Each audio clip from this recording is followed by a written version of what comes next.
Sabi ng friend mo, kilalaki mong tao, takot ka sa blank. Miguel, Sa ipis. Top answer. ikaw ba? Takot ka ba sa ibis? Hindi po. Depende lang kung lumilipad o Pag gumagapang. lumilipad, nandiyan ba ang ibis? Top answer. Pass or play, Miguel? Pass or play? Play! Balikin mo na siya dyan. Alright. Fill in the blank.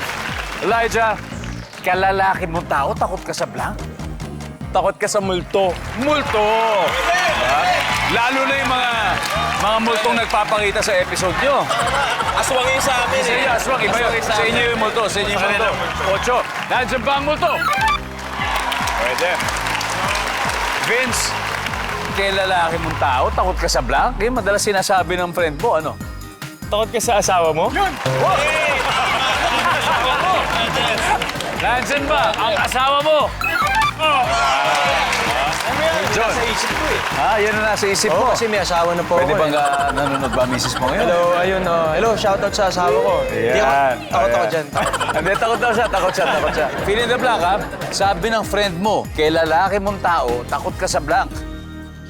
Sa daga na lang. Pwede. Good answer. Dalawa lang yan, ipis o daga. Oo nga eh. Ipis o daga. Ako, team daga ako, team daga. Nandiyan ba ang daga?